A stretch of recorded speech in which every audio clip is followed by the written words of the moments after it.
Abide belonged to other nations. Okay? And your fair city is named after the Omaha tribe. And it's very interesting history, particularly the ways in which I've read it written. It seems to be presented as though this was not a hostile interaction, just a mere business transactions of treaties over time. But when you start reading between the lines, you start to recognize that really they didn't have a choice. It was about self-preservation. Matter of fact, one of the chiefs said, you know what, let's go ahead and begin trade and begin this relationship so that we can survive. What kind of terror is that, to recognize that you have to allow yourself, frankly, to be taken over for the sake of self-preservation? So I want to dedicate in part our conversation tonight to these beautiful people terrorized from their land. I also want to talk about this family, Reverend Earl, Lisa Little, the parents of one Malcolm Little, who came into the world, grew to become who we now know as Malcolm X. Omaha, I love you, but I'm disappointed in you. I'm disappointed of the witness you have for such a great man. Meaning that I don't know why this community has not invested more in the place of his birth and the place of his beginnings. I mean, there's tremendous work there. I applaud the work that has happened. Frankly, it's a disgrace. Someone who's traveled all over the country and seen memorials erected to far lesser men and women. And here you have a giant of a man loved and revered the world over. And this is the way in which you chose to represent him, not without the great labors and efforts of many people who have made something out of nothing. It seems there's like a lot of money here in this community that could be rightfully invested in preserving his legacy. I lost about half of you, but I'll be on the plane back to Dallas. So recognize this family and thinking about the terror. We were there this afternoon talking about what it must have felt like to have the Klan ride up the hill and terrorize his family. And as we know later on, Pastor Little would meet his death being tied to the tracks of a railroad and run over by a train. Such a brutal history. Of course, many of you know this man. 100 years ago this month, brutalized and lynched in this city, according to the records of that history, lynched, shot 300, 500 times, burned, charred pieces of his body, shared and moved all across this city. I wanted to humanize him because that's a beautiful picture of a beautiful black man. But frankly, this is the way we remember him now. This is a reality perpetuated across this nation over and over and over again. I was in Glendora, Mississippi. I lead the Civil Rights Pilgrimage. I've been doing it for many years now. And in February, I stood on the banks of the Tallahatchie River at the very place where Emmett Till's body was brought up out of the water. And as part of our conversation, which I really appreciated being there in that community, they assured me that there was nothing exceptional about Emmett Till. Meaning that we know him exceptionally today in history because of what his death brought. Some people say that it's the motivation for the American Civil Rights Movement. But for the people of Glendora, they're clear to say, Michael, we were always pulling bodies out the water. We were all, this was something that we always did. It's just because of the nature of history, we remember Emmett Till. This was a regular occurrence. You do know that when Cheney, Schwerner, and Goodman were killed in Mississippi during the Freedom Summer of 1964, and the FBI were looking for them and began looking in the lakes And in the rivers and in the woods, they found 8 other bodies they weren't looking for. Other persons who had been killed during that same time, all of them black bodies. And the only reason those black bodies were found is because 2 white bodies from the north were missing. We got to look at that picture and we got to stare at it and we got to take it in, recognize the historical and even present day contemporary realities associated with a nation built on racial terror. So I dedicate this conversation in part to Will Brown. Also to this gentleman, this is Antonio Bosco. Some of you may not know him, but you may know his story. A few weeks ago, a young man from near my community in Dallas drove 10 hours, 650 miles westward to El Paso, exited off of I-10, went to a shopping center, went to a Walmart, and shot 22 people in cold blood. Killed 22 people, many more were shot. Killed 22 people in cold blood, including this gentleman's wife, Margie, who he met 22 years ago in this city. Before I came here to Omaha, this past Friday, I attended a meeting of the Senate Judiciary. I was asked to go there to El Paso, participate in that conversation, met with some of our Senate leaders, some of our congressional leaders, went from there to a detention center where I took part in a protest and spoke there, left from there and went to this memorial set up to these lives that are lost. And it was while there that I saw a fragile, elderly man kneeling on the ground, tending the flowers. When I came around the corner, I recognized him as the man who was so concerned that no one would show up for the funeral for his wife. Put out a massive call, and people came from all over the country to support him.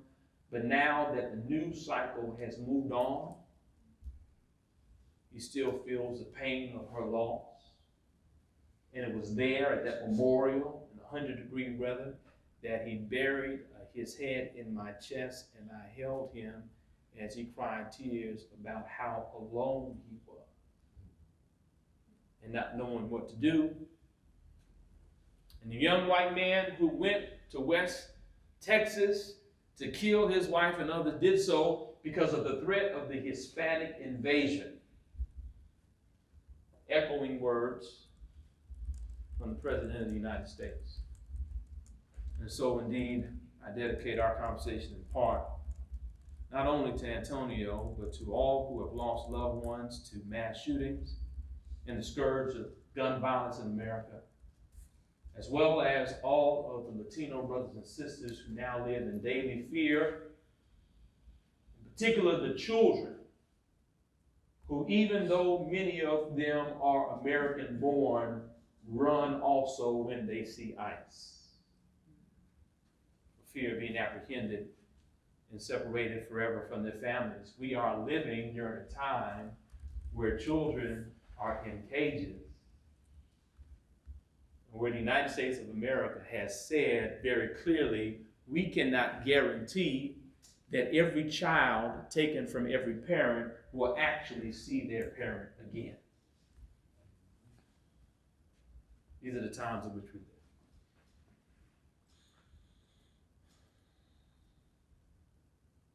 James Baldwin, great 20th century novelist and thought leader, once said to be black in America and to be relatively conscious is to be in a rage almost all of the time. In our contemporary language, to be woke, to have some sensibilities of how this nation and this world is constructed, and how it deals with black bodies, black and brown bodies, is to be in a rage almost all of the time. So let's talk about that a little bit, okay? 4 gentlemen here. Okay? Dylan Roof, age 21, June 17th, 2015, on a Wednesday night, the oldest black church in the American South, Mother Emanuel AME Church is meeting for Bible study. The young man comes in, is welcomed by the 9 persons in that bottom floor study hall, invited to take a seat. He participates in their Bible study. They love on him. They bow their heads in prayer to end their night, and he shoots them dead. Now, this is personal for me, because one of the persons that he shot dead is the mother of my friend. Her name is Reverend Sharon Risher. Her mother's name was Ethel Lance, 71 years old, a trustee of the church. Took pride in cleaning the church and preparing it for worship. This 71-year-old woman shot 8 times point blank range. I went to Mother Emanuel about a month after the massacre to speak and pay my respects, and I stood in that bottom floor. Nothing luxurious about it. Looked like many fellowship halls you might see in a black church all across the nation, except for the fact that Brother Nathaniel told me, Pastor Mike, over there at the tables is where most of the killing happened. And when I walked over to where most of the killing happened, there were still bullet holes in the floor and in the wall and in the ceiling, and those were the bullets that missed bodies. Dylan Roof, age 21. In addition to him, we have James Field Jr., age 20, August 12, 2017, Charlottesville, Virginia, Unite the Right rally. A march is going down, counter march, a thoroughfare in Charlottesville. Mr. Fields takes his vehicle and runs it into the crowd, killing 1 Heather Heyer, injuring 28 others. Back in April, I was in Charlottesville with my wife this time, and she spoke for the University of Virginia, and we took time to go to that memorial and pay our respects. John Caldwell, age 28. It's a story we often forget. July 22nd of last year, there was a young, black, beautiful sister by the name of Nia Wilson. She was just going to the BART station in Oakland. And he was motivated to take her life, stabbed her to death. And then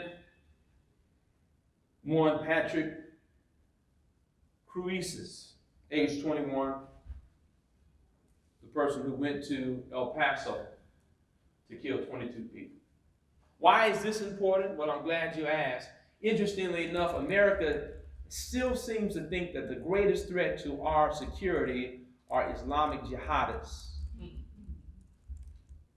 When in fact, the greatest threat to our security is what has been the greatest threat to our security since this nation was founded.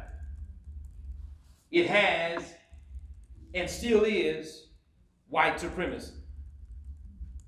White supremacy comes with an insurmountable body count in the millions. And it is still the case. And friends, if you don't get anything else out of tonight's sharing, please understand this. No longer can we look at our times and not recognize that we are living in the days of the civil rights movement. No longer can our attention be affixed to what happened in Selma and Birmingham and Montgomery years ago. Right now, in our nation today, black and brown people are being lynched. And this is the face of the terror. And the reason it's important to recognize this at the face of the terror is it presses back against the mythology of American exceptionalism and this idea that we're making forward progress. Ladies and gentlemen, these are millennials and members of Generation Z. What does it mean when the face of terrorism in America are young white men? What does it mean for our future? What does it mean for our present? So let's hammer this home a little bit. Are you still with me? Can we talk about this a little bit more? Since 9/11, white supremacy and far-right groups have been responsible for 3 times the attacks on U.S. soil as so-called Islamic jihadists. Since 2009, 73% of all domestic attacks resulting in fatalities have been motivated by white supremacists. Anti-Defamation League lets us know that there were more persons murdered in 2018, 49, by domestic terrorists than any other year since the Oklahoma City bombing in 1995. Can we push it further still? The hate groups have increased in America by 30% over the last 3 years. And then last year, the 1,020 hate groups in America recorded by the Southern Poverty Law Center noted as the highest number of hate groups in American history operating at the same time. It has never been this worse. We've never seen what we're seeing today in the relationship of hate. This level of growth. Particularly not in our contemporary society. So can I free you, ladies and gentlemen, of wanting to perpetuate the lie, and many of us are tempted to do so when MLK Day comes, to tell folk how far we've come as a nation? Can we be free from that? Because what we like to embrace as progress is simply the idea that black, brown, and white people can occupy some public spaces together. But even if you occupy some public spaces, it still hasn't dealt with your daily reality. And we're going to get into that just a little bit. I want you to really take a look at these pictures. Okay? We can no longer be preoccupied with we are living it now. Dare I say that in a generation to come, they're going to look at us the same way they looked at the 1960s, and they're going to ask the question, what in the world was going on? What was wrong with you who lived through that time? All right, some of y'all are barely holding on. Let's keep on going. 2018. Hold on to it. Remember it. It's a turning point where we peaked, where we went to places like Star Trek. No one's gone before. That's where we really leaned into our racial hatred. So here we are today. Let's talk about all the ways in which black people in particular continue to be shut out of participation in this American enterprise. This is very fascinating to me. I just want to lift up a few things, okay? 50 years ago, there was a commission called the Kerner Commission. Show of hands, those you've heard. Great. All right, wonderful. Let's be interactive. What was the Kerner Commission? Why was it assembled? What were its findings? Anyone want to take that on? Yes. Kerner Commission was commissioned, if you will, by the president at that time to do a study as to why poverty, violence, and just economic disdain, I guess, is what the country had for black communities at that time. So the commission was started to study why all of those things existed in particular communities and in particular zip codes. And they said that there's 2 Americas. Yes, it did. One white and one black. And gave several instances as to why that was the case. Thank you so much. Listen, I'm so grateful that so many of you know about the Kerner Commission. During my travels, I've been alarmed by how many who didn't know, and it's of no issue of their own. It's just not been told. So let's talk about the history. And you've done a wonderful job, right? In America, following the greatest achievement of the Civil Rights Movement, the Voting Rights Act, literally that same summer, we had the uprising in Watts. I was in Los Angeles speaking and visited some of those sites this past January. Okay? This continues on in all kinds of American cities over the course of the next 2 years. And by executive order, President Lyndon Baines Johnson puts together a commission, appoints Otto Kerner, who then is the governor of Illinois, as the chair. And they are to study, as you said, the effects. Why is this happening in these urban communities? Now, here's the other part of the history. LBJ thought he already knew the answer. He just formed a commission to support his theory. He thought the answer would be that the reason all these things were happening in urban societies was because of some black pathology. There was something inherently wrong with black people and their families and the way in which they function in community that brought about such great violence. So he appointed a commission. I have a picture of them. I'm going to advance it just a little bit so I can show it to you, if I may. He put together a commission. Okay. Primarily made of white elected officials. 2 black men served on it, including Roy Wilkins at the time was a national president of the national NAACP. They spent $1 million on this study, traveled all over the country, met with a number of people, and released their report on February the 29th, 1968. And they did say that we were moving towards 2 societies, but they also said that the issue of America was white supremacy. Wow. They said that white institutions have created the ghetto.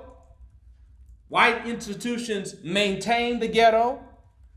White institutions are fine with the ghetto. And that if you want to fix the experience, the hard experience, particularly of black people in America, you've got to do something to address this rabid white supremacy. Wouldn't it be interesting if we taught that as a part of our history? And so, let's talk about what happened 50 years from this report. Was just this past year. And so they came out with another study, and this study was to determine how far we progressed in the 50 years since the Kerner Commission came out with this report. Can I tell you how far we progressed? We've gone absolutely nowhere. There are fewer black homeowners today in America than there were in 1968. Public schools have virtually resegregated themselves since 1988. The prison industrial complex has robbed black communities of black men and black women to the extent that the New York Times reported in 2015 that there were 1.5 million black men between the ages of 25 and 54 missing from American society. That 1.5 million is greater than the casualties of every American war since the beginning of this nation. 1.5 million men in the prime of their life missing from our society. Okay. Let's talk about black women. Black women happen to be a very interesting category because they are the greatest combination of gender and race to have the highest educational levels in the world. Black American women are the most highly educated people group in the world. And yet it would take a black American woman, according to a study that just came out this past month, an additional 233 days of work each year just to earn what a white man earns. There's such a wealth disparity in America today, ladies and gentlemen, that all things considered, everything holding, it would take 228 years for the median wealth of a black family to equate to that, to the median wealth of a white family. So how far have we come?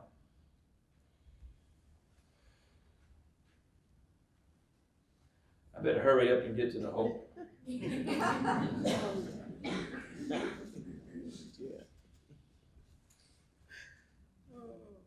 death-dealing realities. So here's some hope. And then let's have an honest conversation, because I have some honest thoughts about Omaha and about some opportunities that I think stand before us.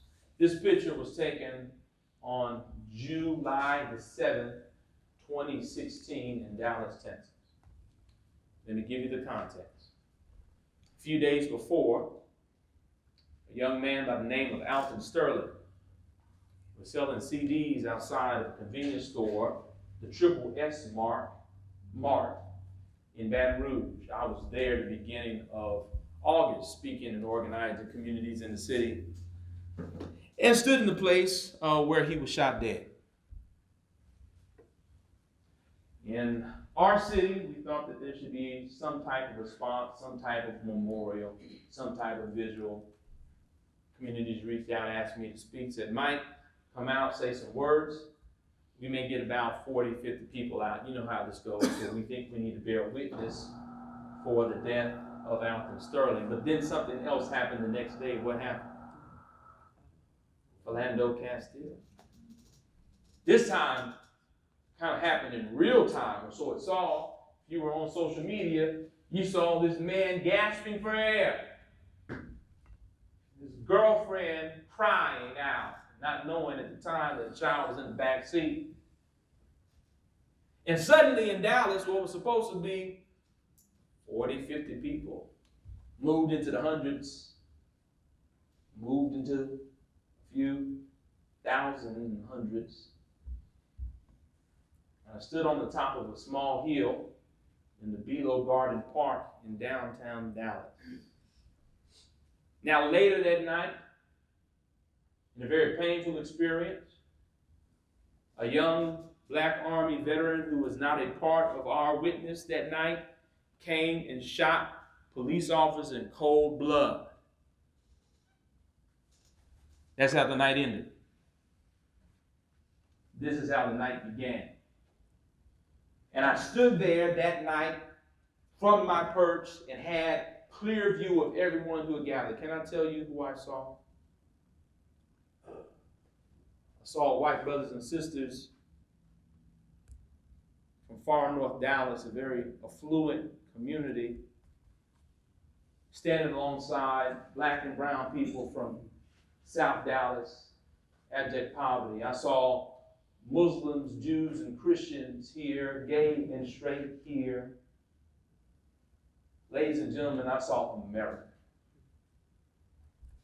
And I saw how the willingness to look with clear eyes, racial terror and murder that has happened over and over and over and over again in our nation had the potential to inspire change. And ladies and gentlemen, for me, that's the hope. It's not some falsified hope, not some pie in the sky hope. I am a person of faith, but I believe that faith needs feet in order to operate. I put some action behind what you say you believe in. And because that is my hope, you're my hope. Your presence here tonight, your willingness to listen, your willingness to engage in the hard conversation is hope not only for Omaha, but hope for our nation. Look around at the diversity of expressions and experiences that are in this room. I pray drawn together for one common purpose, which is to become greater than we are right now. For no other reason than the children who are coming behind us. Ladies and gentlemen, for me, this is personal. It's personal for me when my son says to me before I go out to another rally, "Who died now?" It's personal for me when my daughter gets in the car after school and asks a very insightful question, "Daddy, is Trump going to send us back to slavery?" It's personal for me.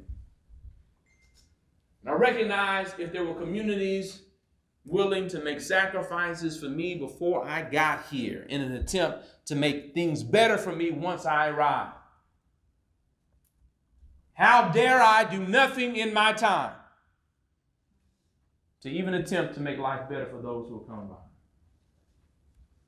So, ladies and gentlemen, you are the hope. It's the same hope we've always had. It's been courageous men and women who at some point in time said, enough is enough, and I'm willing to sacrifice my body and my comfort for progress. That's the hope of America.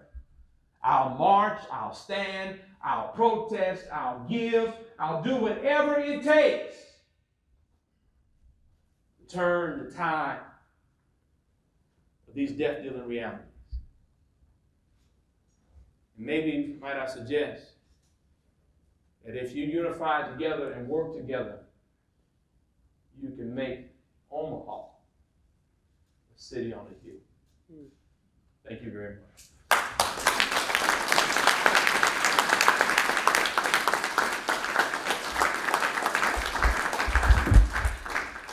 So we're going to take some questions, but before we do that, I need to acknowledge how this all came together. I didn't do this alone. I had a lot of help. I first want to reach out and give great thanks to the Omaha Reader and its publisher, John Easton. The Omaha Star. We have a white paper and a black paper coming together to help publicize this event. I also wanted to give a shout out to Reverend Portia and Clare Memorial United Methodist Church for the support of Reverend Waters here today. And then to also Reverend Deborah McKnight with the Urban Abbey. Like I said, this doesn't happen in isolation. I'm very grateful to be part of a community that can come together and bring an individual like this to be with us. So we're going to do this real simple. If you have a question, raise your hand, I'll call on you.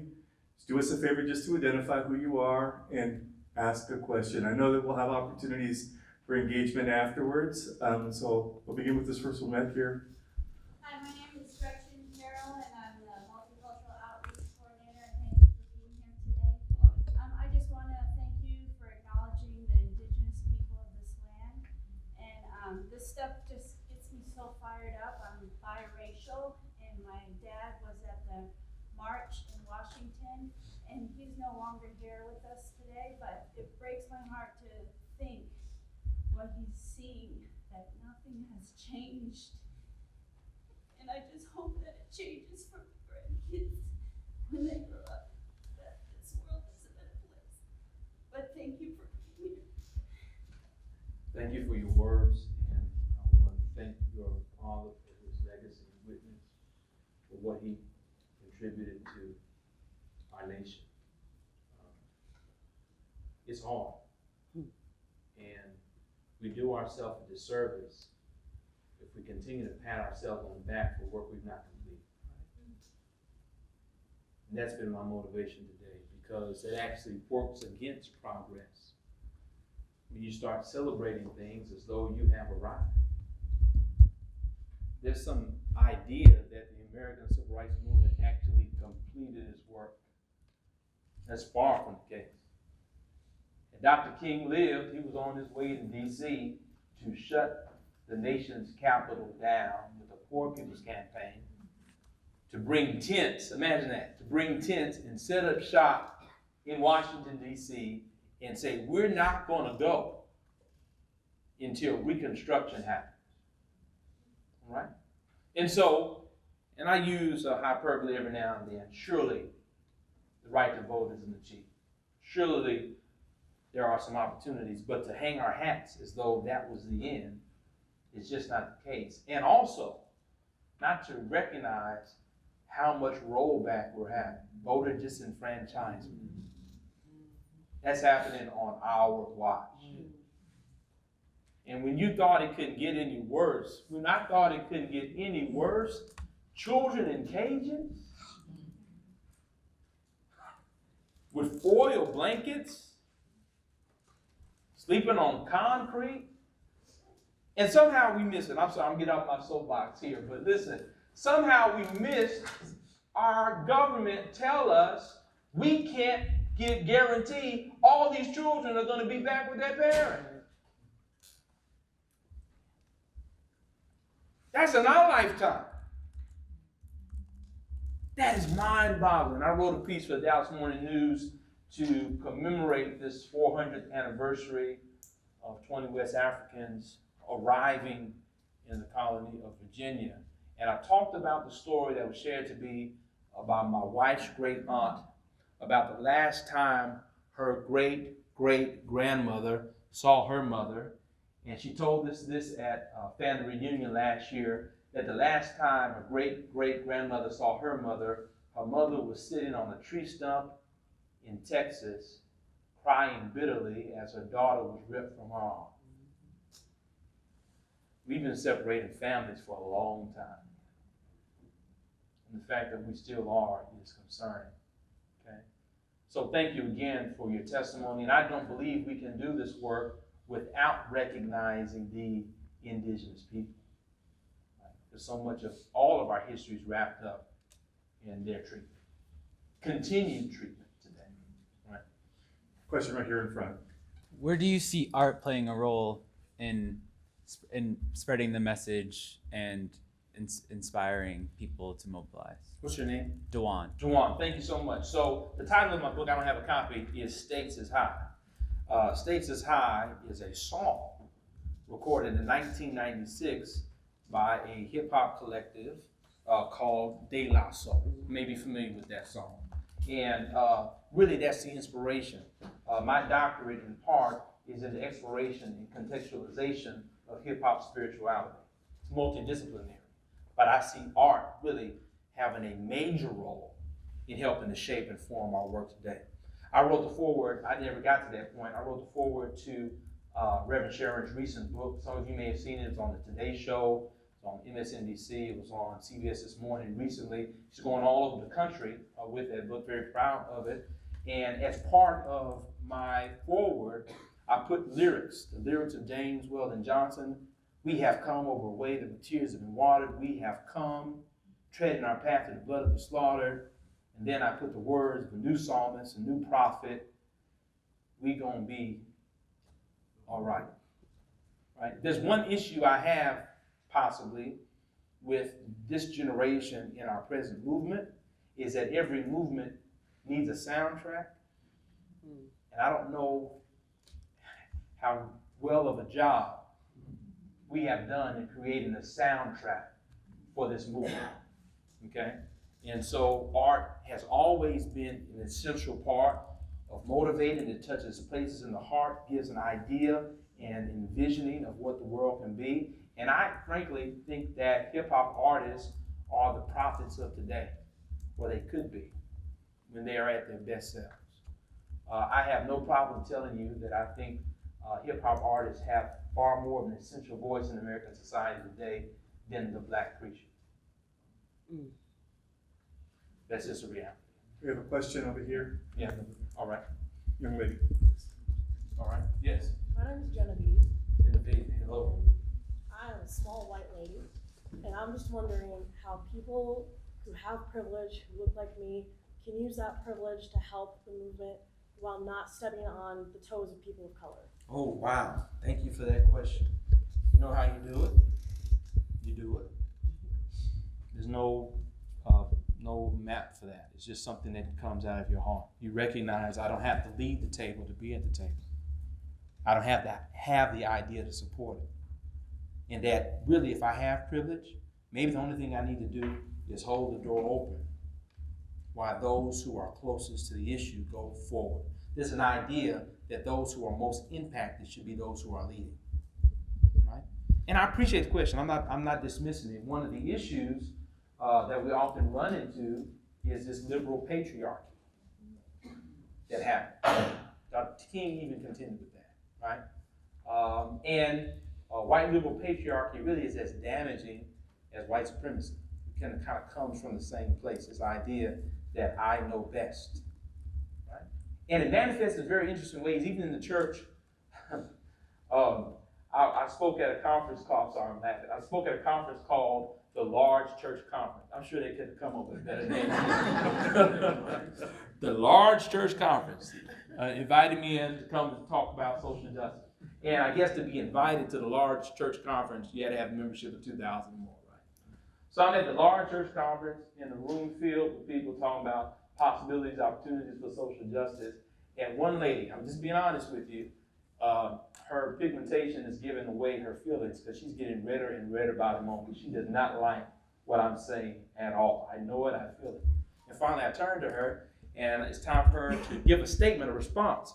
And the criticism I gave was that so many of them were investing so many dollars in international outreach and missions, but doing nothing to address the issues in their own community. And it's very faithful church goer, very big church, looked me in my eyes and told me, well, the reason we go over there is because their problems aren't caused by them.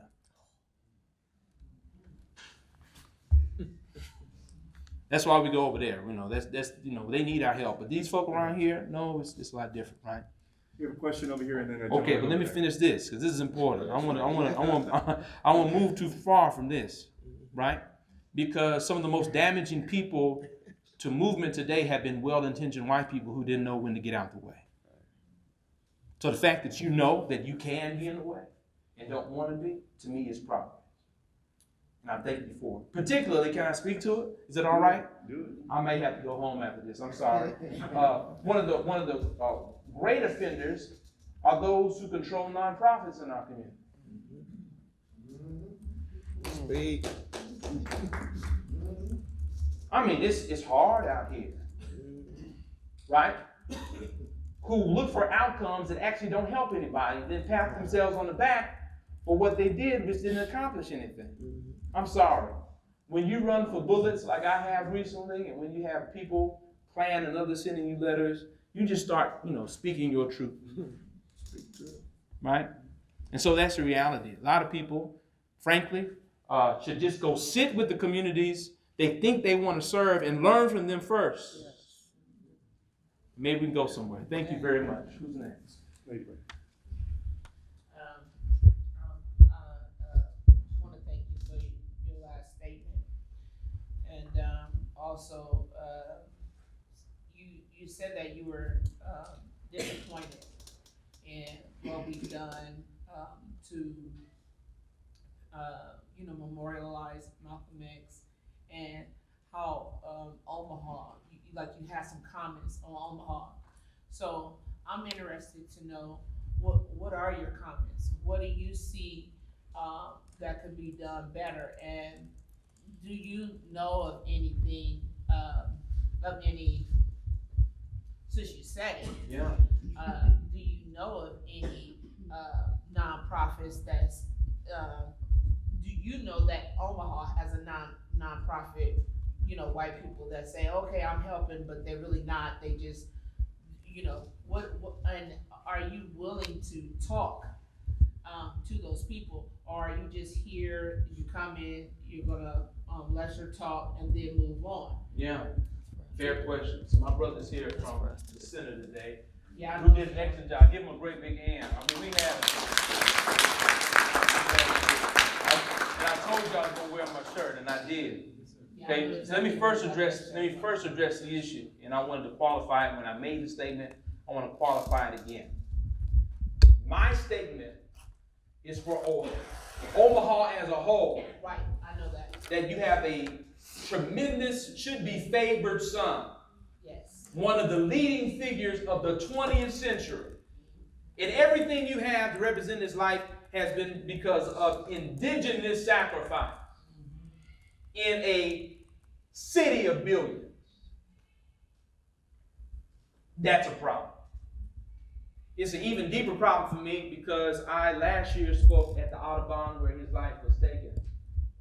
Invited there by his daughter as they relaunched his center, and they're struggling even there to make sure that his legacy is held intact. And here you are, the birthplace, the genesis, the epistemology of a movement that changed the world. Mm-hmm. And you've made no true investment in its ongoing reality. That's just the truth. And if it hurts, it hurts. But it's the reality, right? And it shouldn't take people bearing it up themselves, right? I mean, what's more important? A new hotel or a vision for a new America? So there's a scripture, I didn't mean to preach today, but there's a scripture that says, Where your treasure is, your heart will be also. And maybe you don't treasure Malcolm X as much as you should. Now, you asked another question in terms of nonprofits. So I've just gotten here. I got a lot to learn about Omaha. What I can tell you is what I've heard. And I'll be bluntly honest with you.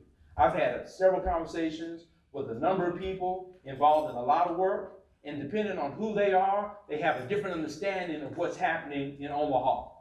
Some are, things are great, we're moving the right way, look at this progress. Some are saying we still got some problems, but we're working it out. And some are saying we're going nowhere. Now, where is the truth? Right? And I wonder, are these folk talking to each other?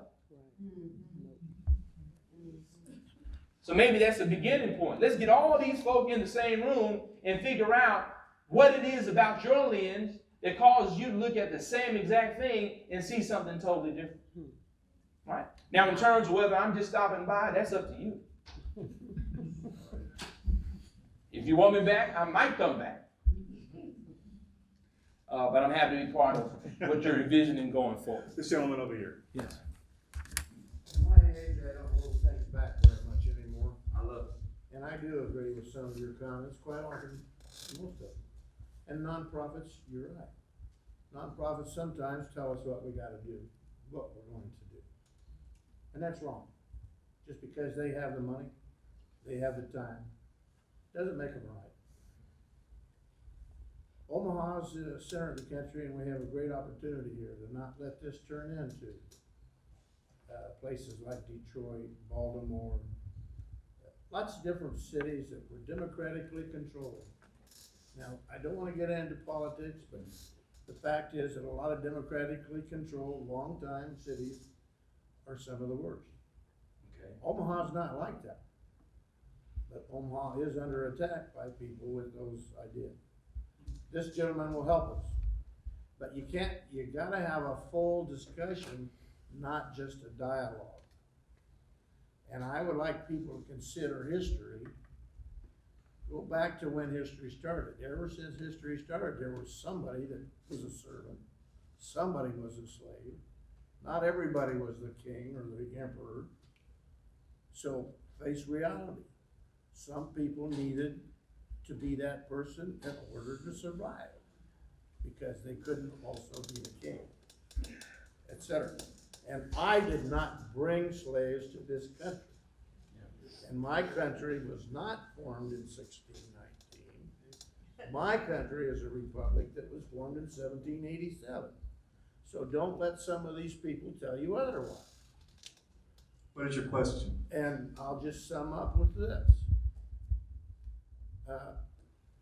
A lot of slaves came originally out of Africa. Well, there weren't a lot of whites in Africa, now were there? So who rounded up a lot of the slaves that were exported out of Africa? Other black No, it's people. okay. That's his Not- question. That's his question. That is, no, That's his question. and I cannot tell you how great. Let's be honest Yeah. about it. Okay. Let's No. be honest about it. I We're all responsible for it. I am so grateful for your comments. I am. So let's walk them back and go forward. There is a report that came out by the Urban Institute on April 25th, 2018. Urban Institute is one of the leading think tanks in America. They did an exhaustive study called the Inclusive Recovery in U.S. Cities, studied 274 American cities with a population of 100,000 residents or more, studied them over 4 census tracts, as well as since 2008 to then, at time of this publication, about 2017, their entire data. They were looking for several things. Which cities were most inclusive of economically of all people, and which were inclusive of, with specificity, quote unquote, minorities, all right? My city of Dallas, out of 274 American cities, we came in dead last at 274. We are the most racially segregated, racially inequitable city in America. Omaha, you came in at 255. Okay, now let me show you the difference. Interestingly enough, when you look at the study in terms of economic inclusion, you came in at 151, kind of mid-range. But when you isolated black and brown people, you came in at 271. That means that when you deal with wealth and access in Omaha, race makes the case.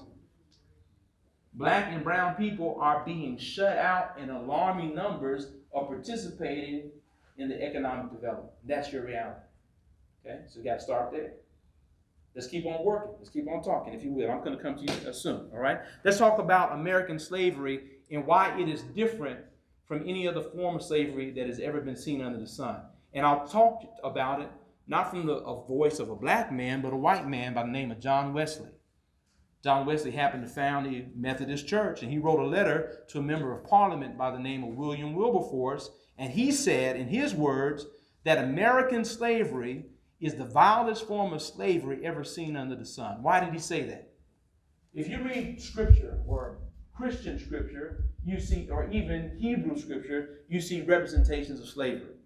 The difference between the slavery of the Bible or the slavery that occurred in a number of civilizations and the slavery that happened in America is in America, slaves were reduced to property. Okay? And property alone. Not human beings, matter of fact, were sold alongside animals and cattle and were removed from being a part of the image of God. So when you look even biblically in other locations across the world, you could be a slave, but a slave was a temporary reality. Maybe you sold yourself into slavery to pay off the debt, or maybe you were someone who was a prisoner of war. But even as a prisoner of war, you could continue in your own faith, your own language, your household was held together, babies were not sold, you could own property, in many cases, you could work your way to freedom. That's not what happened in America. So it is historically inaccurate to suggest that they're the same. Here's the other thing. Africans who did participate, absolutely, in selling other persons into slavery did so because of competing tribes. It's a part of warfare. But no one knew because no one had ever seen the form of slavery that was manifested in America. Okay? So we have to look at with clear historical eyes and not make the distinction. Now, the question about municipalities is a challenging conversation because if you want to talk about urban societies and the difficulties there, but you don't talk about redlining, then you're not having the conversation. There's a reason why we have concentrated communities of poverty, and I'll tell you why. Matter of fact, let me back up and lean into it again. What group of people has been the greatest beneficiaries of welfare in American society? If you don't say white men, you're wrong. White men have been the greatest beneficiaries of welfare. America has invested more in the progress of white men than any other population. Case in point, following World War II, there's something called a GI Bill. The GI Bill creates the American middle class. Black people, brown people, Native Americans served in the war just like anybody else, but because of issues of redlining, they can't participate, can't buy a home, right? So it is historically dishonest to look at a community where you did not give them any money or allow them any access to own a home, to own a business, where you target them with laws intended to hold them back, that are so clear where you say if you're caught with cocaine, you got one sentence, but if you're caught with crack, you have a whole nother sentence. And then you militarize the police in that community, even though white people do illicit drugs at a higher rate than black people ever have, and yet you focus the police in that community. You now have created a racialized, concentrated community of poverty that perpetuates the type of violence and issues that you have. It's in the creation of American society. And who is responsible for that? It's not black and brown children. Not black and brown families. We know who's responsible. It's the same folk who decided it was okay to test untreated syphilis on people for 40 years. It's the same folk who thought it was okay to run the pipeline away from Bismarck, a white community, and run it right through the indigenous community. It's the same folk who thought it was okay to give lead and poison water to Flint. The same notion of white supremacy manifesting itself over and over again historically. So what's the real issue? I'm glad you asked. The real issue is that after the American Civil War, there was a plan for progress called Reconstruction. And Reconstruction was ended by what? White supremacy. That gave birth to the age of Jim Crow, which gave birth to the age of mass incarceration in which we're living in right now. It's fine. I appreciate the comments, but it's really, the reality is, regardless of political party, both of them have done damage. So you don't get me there in terms of Democrat, Republican. Both have done dramatic damage to communities in their own way for a long time. The question is, can we look at history accurately? Because if we can, we might actually get to some progress. Question over here, and then one over here. Go ahead. Yeah. Thank you so much for correcting the narrative. But I think outside of our political affiliation, we have a tendency not to address those atrocities that occurred to Black bodies in this country at the hands of our government. Yes. You mentioned redlining and restrictive covenants and land grants and on and on and on, particularly in the legal system that created a space for us where Black and brown people were in a position that we could not create generational wealth. And that's the American way. That's how you build wealth for generations to come, grandchildren and so on into perpetuity. Right. So we were never allowed that opportunity. You talked about the number of years it would take for us to catch up. Right. Please talk some about why it's important to correct the narrative, because right now we can't even have the conversation to establish a commission to even study what it might look like for reparations in America. Right. We can't even do that. Right.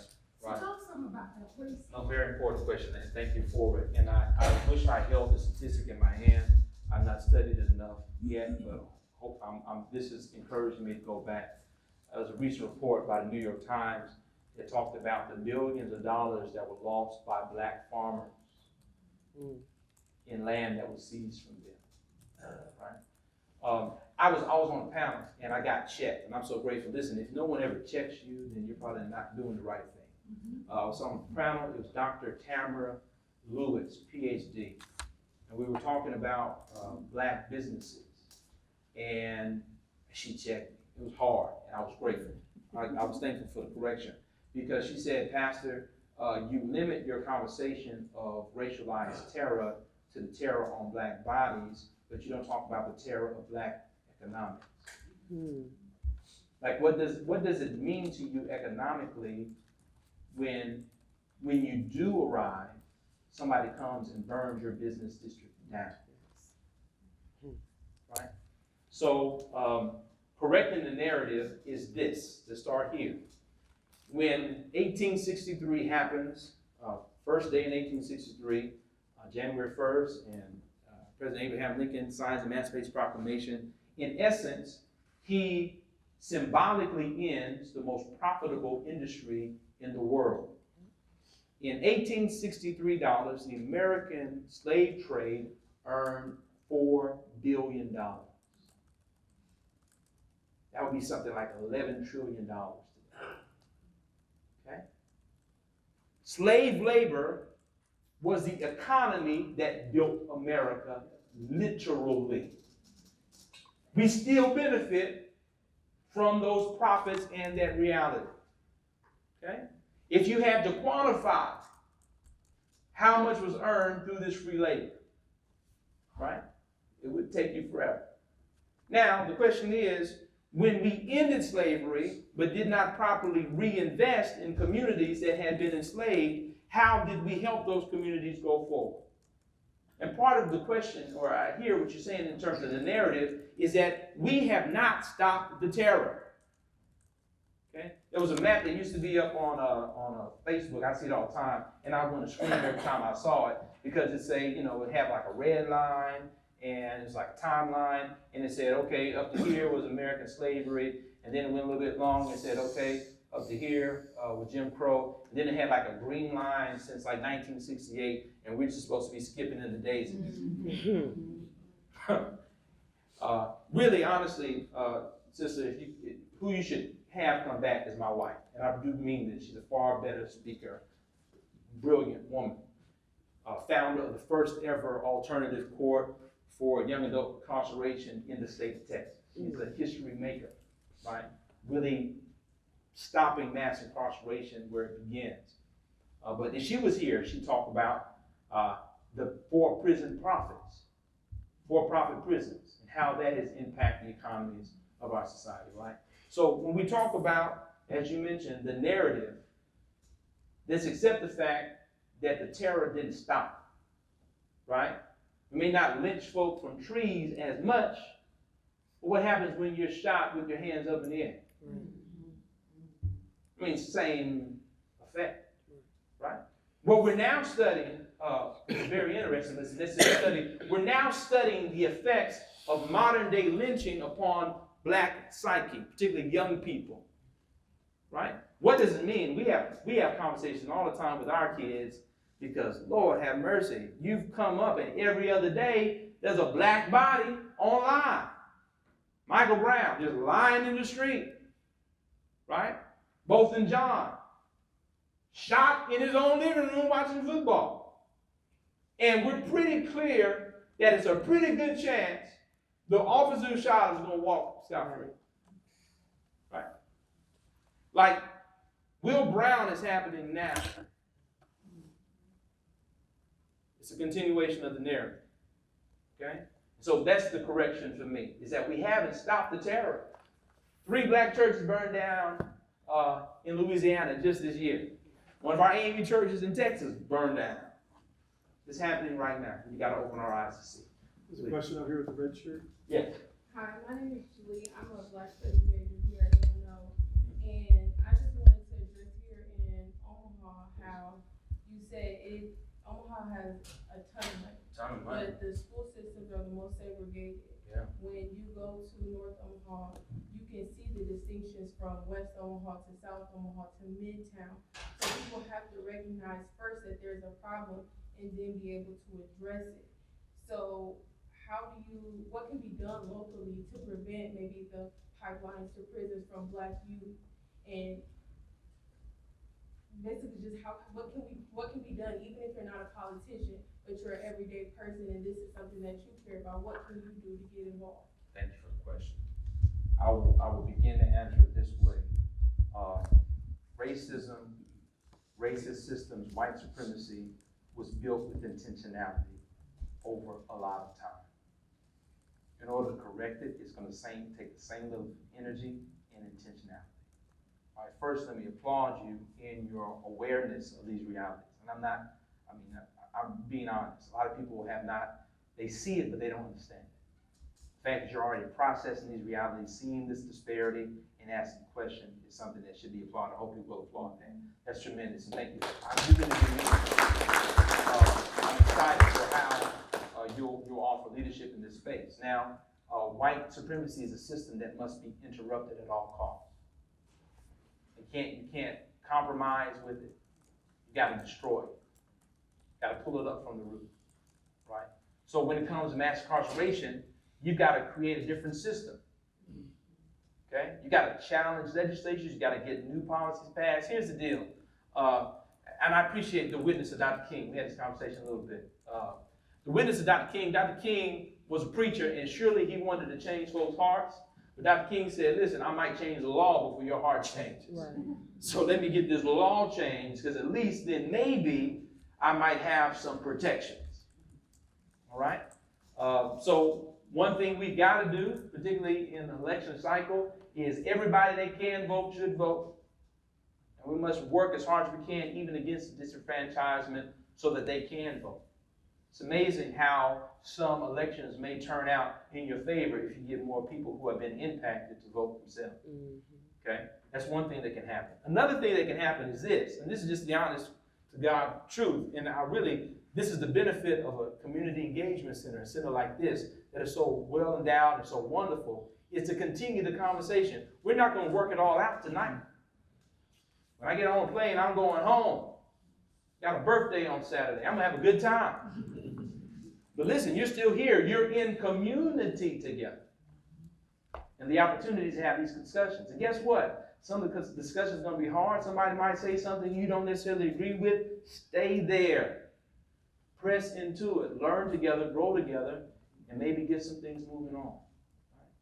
I believe that the greatest issue we have in America towards fixing things really is a lack of courage, a lack of will. Dr. King said that we could eradicate poverty today if we wanted to. And guess what? We could. If it was really within our heart to eradicate poverty, we could do it. But here's the issue, okay? So many of us thought that the goal was equality, and it really wasn't ever equality, it was equity. And equity is real tricky. Because when you start dealing with equity, you're talking about balance of power and making some sacrifices and concessions. And so, again, I'm a Kingian person. I like to study Kingian philosophy in his words. Dr. King said, at some point, white people got to the point, this is a general statement, where they were like, you know what? Maybe you shouldn't lynch black people. That's really bad. Let's stop doing the lynching of black people. But you know what? I really still don't want you living next door to me. And stop bombing folk, but I don't know that you should earn the same amount of money as I do. Right? And that's when we move to a different space. If you're coming from my Christian formation, the question is, who is your neighbor? And what does it mean to love your God with all your whole heart, soul, and mind, and your neighbor as yourself? We haven't got to that. Right? Because there's a lot of stuff that we will allow to happen and tolerate happening to our neighbor that we would never tolerate happening to ourselves and our family. That's an opportunity for growth. We got a question over here. My friend, we sat together yesterday. Yeah. And I got his book, and y'all better buy his book. It is excellent, okay? Anyway, help me out. I'm not real good with words, especially talking to a large group. So you just started talking about a concern of mine, and when you talk about lack of courage, yep. From my own limited, narrow-minded view, I see the church as the most segregated time of the week, Sunday morning, and see the church having a lack of courage. And I was just wondering, as a pastor, for you to, share your thoughts on that, and did you have any kind of was your talk at lunch today, was that at all hopeful about what's going on in Omaha? Yeah, I'm putting you on the spot, buddy, So anyway, I'll shut up. Whatever you'd like to share about that, I'd appreciate it. Wow, great question. So I don't think there's been any greater perpetrator of violence and white supremacy on the globe than the church. And I say that as a pastor. The church has been most damaging because the church worked hard theologically to suggest that God endorsed this madness. Right? So a lot of people motivated by faith did the lynching. And motivated by the skewed faith, did the slavery. I mean, that's really what happened. Right? And so at this point, frankly, I've come to the knowledge that not everybody who uses the term church is actually a church. Right. We got to make that distinction. Not everyone that brands himself as a church really has this mission, particularly in the age of white evangelicalism. That's fascinating. I mean, think about this. You have churches who will go and perform missions in Central America, get back to America and say, close the borders to those who are fleeing. That's like cognitive dissonance. If there ever was a case, not connecting the dots, right? And it's so damaging that in reality, one of the places I see it play out the most is now the black church, right? The black church. Well, let me say this: a church with a bunch of black people is not a black church. It's just a church with a bunch of black people. The historic black church has a commitment to liberation, right? And you have a lot of churches that are frankly They're black bodies manifesting whiteness. And they worship a white Jesus, which is fascinating in and of itself. How in the world we took a man, Palestinian Jew, who the Bible describes with woolly hair and bronze skin, and turned him into Mel Gibson. It's really fascinating, right? And then black churches put that image above the pulpit. And that's the image. Like when you're praying, some people, God help them, when they pray to deity, they see Michelangelo's fresco. That's who they believe they're praying to. That symbol has some damage. So here's the deal. You know what? I don't think we accomplish anything just by getting people in the same room. Right? Matter of fact, there was a study by Baylor University from 2015 that studied multicultural churches and said that most multicultural churches are actually white assimilating churches. They're not multicultural. They just bring a certain contingency, a percentage of other people in, but the expectation is that you will assimilate to our culture. That's not, that's not the case. Now, from a place of exegesis, when you look at John the Revelator's text, the final book in the Christian canon, he talks about seeing folk of every tribe and tongue. That is an important biblical theological presentation that even in John's vision of heaven, folk were still who they were.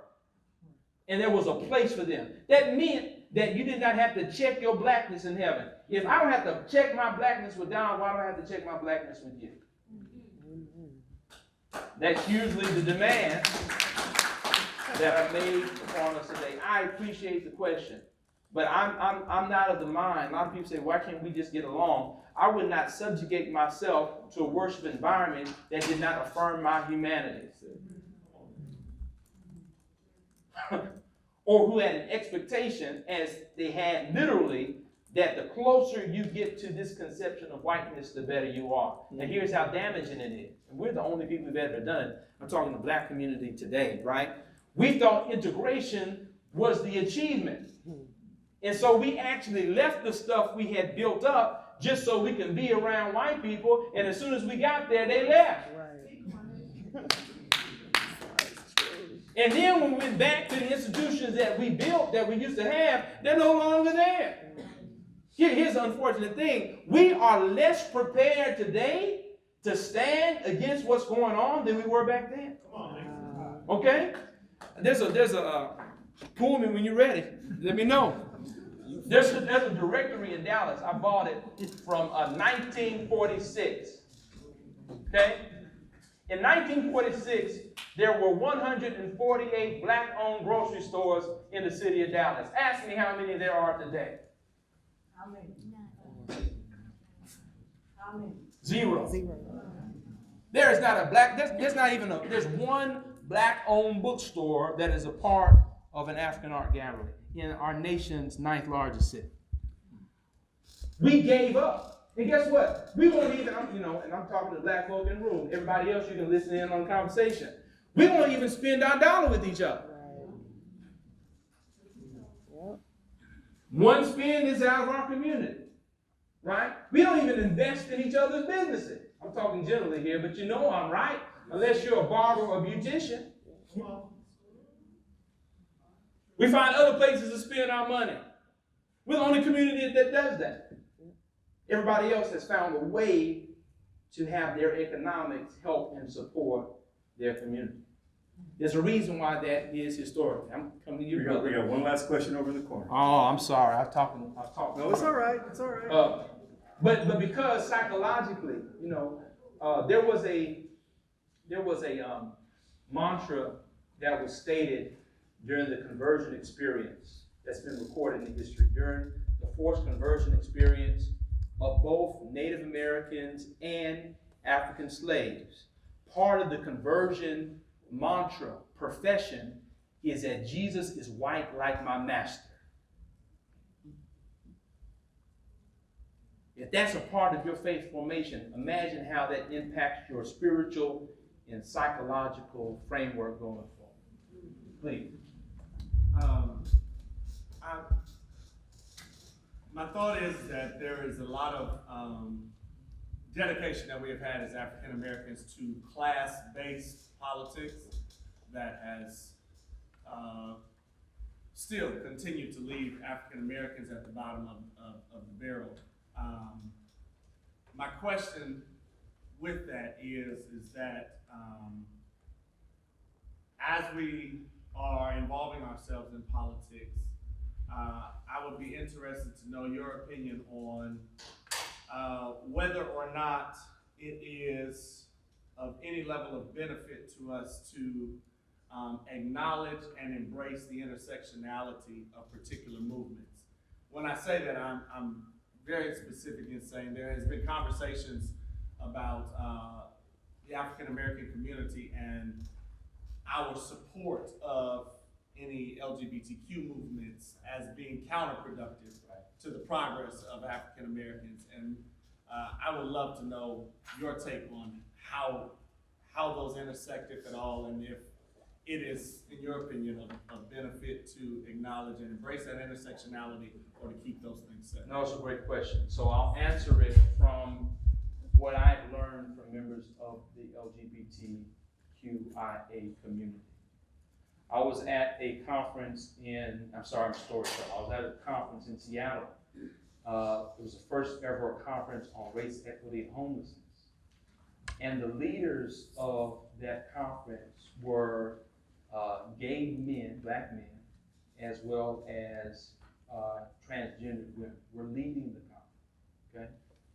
And teaching us. And one of the things that I held on the most in terms of their teaching was this, twofold. They talked about the fact that even amongst the LGBT community, their blackness was problematic, like the wider community, right? That there was a fetishism of black bodies in that space, but not a shared equality. There was a person by the name of Maisha Booker who was recently killed in Dallas. Maybe you hear her story. I know her mother, okay? I'm a part of the Dallas Black Clergy Agenda, and we were present with that family and others, other transgender women in our community that had been killed, part of that epidemic, okay? For me, and I think this should be true of all persons of faith, when you are dealing with harm caused to any community, that's not a question by which you dance around theology. If folk are dying and you are a life-giving institution, then you must stand for life. That's not a theological question, okay? In our work, we have found alliances with people of diverse backgrounds to work alongside each other for the preservation of life, okay? And again, it's not a theological question. I know churches are wrestling with how that's lived out within their witness, but their internal witness, if you will. But in the witness to the world, it shouldn't be a question, okay? In Dallas, we have, to some extent, been successful at setting a very wide table, okay? But there's still work to be done. There was only 3 of us black pastors who marched in the march following the Pulse nightclub shooting. I was one of them. I was the only one who spoke at the press conference to denounce this type of violence, right?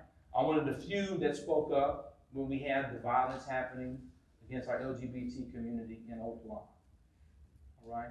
I think it is a growing edge and an opportunity. But I will say this, and the reason I wanted to approach this is as being my guides, when I have sat and learned from the community, one of the things they push back on is this idea that I'm going to put my orientation above my pigmentation, okay? And I think that's fascinating, okay? As I have learned of the racial strife that happens even in the LGBT community, okay? one of the issues that happened in Dallas, which is very fascinating, is when we had the Confederate monument fight. In the city of Dallas, we have one of the largest, actually, I think it is the largest LBGT community in America, okay? Community of Hope. There were white men who left that church because of the church's participation in bringing down Confederate monuments. Right? And in our city in particular, what's happened, so I'm trying to wrap this up, but it's a very important and complex question. You had persons who have more or less black bodies been evicted from the historic gay community. One, because they can no longer afford to be there, because economics, right?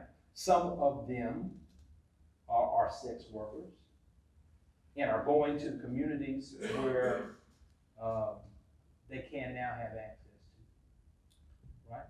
And are dying at a high clip without much consideration or concern from the church. Okay. When it's concerning death, living, and dying, if the church is to be a witness for life, how can we be silent when folk are being cut down in the streets? Okay. That's an interesting answer, all hopefully kind of coming together, but it's one in which I struggle with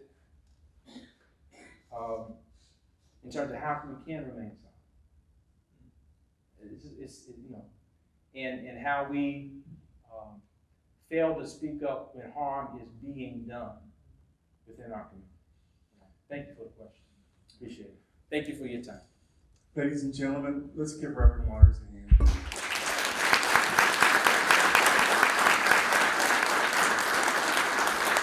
So I don't know about you, but I think you got to invite him back to town. And when he comes back, he's bringing his DJ this next time. Yeah, So he's got a show that I think we need to share with other folks. Reverend Waters, we're very grateful for your presence with us this weekend here in Omaha. We know that you've been making us think a lot. And I think this is the beginning of what we've been wanting to do here in Omaha. Yes, we have much work to do, but thank you for helping us move along that trail. We hope to have you back in town soon, ladies and gentlemen. It's been a pleasure to serve you this evening. We're going to stick around, have a few questions. Some of you have some books, want to get them autographed by the Reverend. We're going to be here. So thank you so very much. Have a great evening.